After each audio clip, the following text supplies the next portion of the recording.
Hello guys, welcome back to our channel. Today we are going to see about hostel facilities in this video. First of all, I thank God for giving me the opportunity to study in this college. Next, I would like to thank my parents.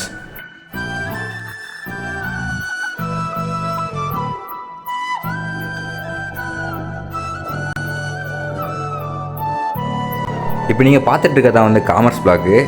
BCom ஃபுல்லாமே BBA ஃபுல்லாமே படிக்கக்கூடிய இடம். College வந்து ஃபுல்லாமே மரமாட்டு செடி கொடிகளாட்டு நல்ல குளிர்ந்த இடமாக இருக்கும். காலேஜ் என்ன இப்படி யாருமே இல்லைன்னு பார்க்காதீங்க. சண்டே எடுத்த வீடியோ. கவுன்சிலிங் வரும் கூட்டத்தை பார்த்தீங்கன்னா திருவிழா கூட்டமே தோற்று போயிடும், அப்படி இருக்கும் கூட்டம். ஸோ ஃப்ரெண்ட்ஸ், பாய்ஸுக்கு மொத்தமாக 4 ஹாஸ்டல் இருக்குது. Bharathi, NRI, Kambar, VOC. அதில் கம்பர் மட்டும் காலேஜுக்கு வெளியில் இருக்குது. இப்போ நீங்கள் பார்த்துருக்கிறது வந்து பாரதி ஹாஸ்டலு. இது வந்து காமன் டாய்லெட், காமன் பாத்ரூம் உள்ளது. இது வந்து பார்த்திங்கன்னா என்ஆர்ஐ, ஒரு ரூமுக்கு 2 பேர் இருக்கக்கூடிய இடம். இது வந்து என்ஆர்ஐனா என்ஆர்ஐ மட்டும் இல்லை, இந்தியன்ஸும் கொடுப்பாங்க.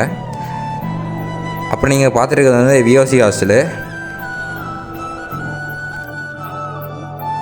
இந்த விஓசி ஹாஸ்டலில் வந்து 4 ஷேரிங் ரூம் இருக்குது, 5 ஷேரிங் ரூம் இருக்குது. கீழே மெஸ் உண்டு. வாங்க உள்ளே போயிட்டு பார்க்கலாம்.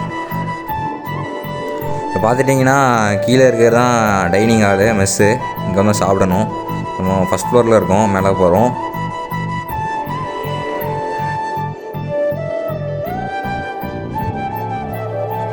இப்போ இதுதான் வாட்டர் மிஷினு. 24 ஹவர்ஸ் வாட்டர் வந்துகிட்டே இருக்கும். Cool, hot, normal. அது கிட்ட இருக்க பைப்பில் வந்து குளிக்கிறதுக்கான ஹீட்டர் வரும், ஹாட் வாட்டரு. இதாக பார்த்திங்கன்னா வாஷிங் ஏரியா. இங்கே வந்து வாஷ் பண்ணிக்கலாம். வாஷ் பண்ணிவிட்டு இங்கேயும் ட்ரை பண்ணிக்கலாம், இல்லை அந்த ட்ரை பண்ண தனியாக இடம் இருக்குது, அங்கேயும் ட்ரை பண்ண போட்டுக்கலாம்.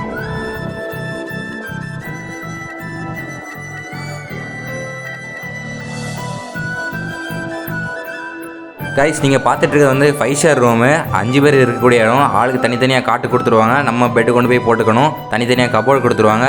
அது நம்ம கொண்டு போய் லாக் போட்டுக்கிட்டு நம்ம திங்ஸ் அதுக்குள்ளே வச்சுக்கலாம். சேஃபாகவே இருக்கும். இது வந்து அட்டாச்டு பாத்ரூம் டாய்லெட்டு. எல்லாமே நீட்டாகவே இருக்கும். அவங்களே க்ளீன் பண்ணுறதுக்குலாம் ஆள் வந்துடுவாங்க. அப்புறம் ஒரு வாஷ் பேஷனு. கபோர்டில் எப்படி தனித்தனியாக ரேக் உண்டு. இதில் வந்து நம்ம புக்ஸு, ட்ரெஸ்ஸு எல்லாமே வச்சுக்கலாம். கைஸ், நீங்கள் இப்போ பார்த்துருக்கிறது வந்து 4 ஸ்டார் ரூமு. அதுக்கு நேர் ஆப்போசிட்டில் உள்ள ரூமு. இதில் வந்து 4 பேர் இருக்கக்கூடிய அதே மாதிரி எல்லா ஃபெசிலிட்டிஸும் உண்டு. பாத்ரூம் டாய்லெட் வந்து அதோட கொஞ்சம் சின்னதாக இருக்கும். மற்றபடி எல்லாமே ஒன்று தான். தனித்தனி கபோர்ட்லாம் கொடுத்துருவாங்க. நம்ம லாக் போட்டு வச்சுக்க வேண்டியது தான். அப்புறம் ஒவ்வொருத்தருக்கு ஒவ்வொரு ஹேங்கரு. மொத்தமாக 4 ஹேங்கர் அடிச்சிருக்கோம். நம்ம யூஸ் பண்ணிக்கலாம். 5 ஸ்டார் ரூமுக்கு 5 ஹேங்கர் கொடுத்துருப்பாங்க. சார்ஜர் போடுற ப்ளக் பாயிண்ட்டு எல்லாமே தனித்தனியாகவே இருக்கும். மேலே ஃபேன் கூடமே 4 பேத்துக்கு 4 போட்டிருப்பாங்க. ஃபுட்லாம் எல்லாமே நல்லாவே தான் இருக்கும். கைஸ், இந்த காலேஜில் ஜாயின் பண்ண போகிறவங்களுக்கு இந்த ஹாஸ்டலை பற்றி எதுவும் தெரிஞ்சுக்க இந்த வீடியோ கொஞ்சம் யூஸ்ஃபுல்லாக இருக்கும்னு நான் நினைக்கிறேன். பிகாஸ் லாஸ்ட் இயர் நான் காலேஜ் ஜாயின் பண்ணுறதுக்கு முன்னாடி ஹாஸ்டல் ஃபெசிலிட்டிஸ் எப்படி இருக்குன்னு சொல்லி நான் சர்ச் பண்ணி பார்க்கும்போது கிட்டத்தட்ட ஒரு வீடியோவும் ஆர்ட்ஸ் காலேஜை பற்றி இல்லை. ஸோ இது உங்களுக்கு யூஸ்ஃபுல்லாக இருக்குன்னு நான் நம்புகிறேன். பிடிச்சிருந்தால் லைக் பண்ணுங்கள், ஷேர் பண்ணுங்கள், சப்ஸ்கிரைப் பண்ணுங்கள்.